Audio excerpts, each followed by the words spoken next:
Namaste everyone. I'm Sheila Bharadwaj and I have with me Ananya Giri.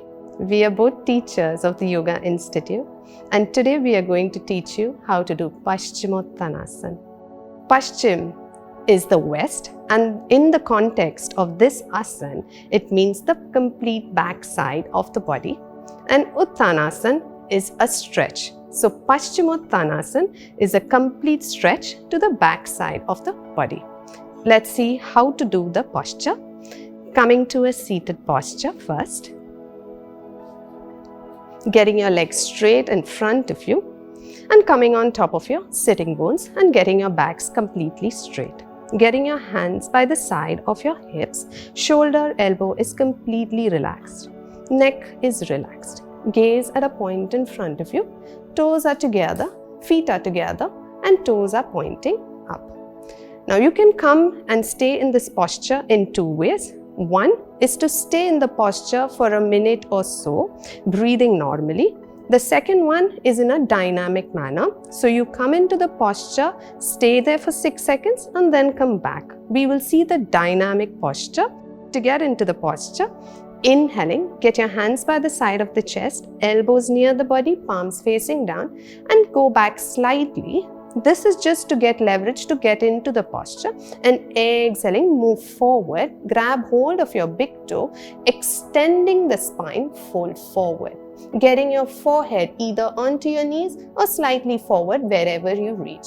And you can try to get your elbows towards the floor. Toes are still pointing up. You can stay here for around 6 counts. And to come out of the posture, inhaling, come up and get your hands by the side of the chest. This time you will not move back, and exhaling, get your palms to the floor. All right. Now, this is a very good posture to get a stretch to the entire backside of the body. As you can see, this gives a complete stretch to the spine and to the full backside of your legs, right up to your ankles. As you can see, this also gives a very good compression to your abdominal muscles and strengthens your core muscles. Now, let's see who cannot perform this asana. There are a few contraindications or limitations to this asana. So, since it's a complete stretch to the entire spine, anyone with any spinal injuries cannot perform this asana.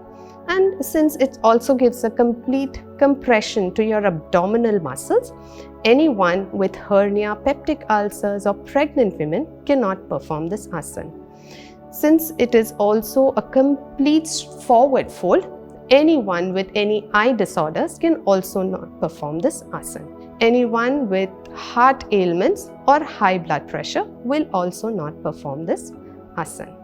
Remember that getting into this posture or attaining the final posture is not an easy one. So take it very easy and slowly to avoid any injuries. Now our Guru, Hansama, will throw some more light on this asana. Thank you very much. Namaskar. Steps of Paschimottanasana and its final form brings about a sense of achievement and makes the person humble. This asana helps to relieve your stress and calm the mind. It also enhances your concentration. Daily practice of Paschimottanasana develops Vairagya Bhav in the person. A bhava is an inner principle practiced by a person for his self-development. Vairagya Bhav is the principle of non-attachment, which encourages a person to accept the world as it is. With constant practice of this asana, you will let go all pettiness and useless cravings coming in your mind.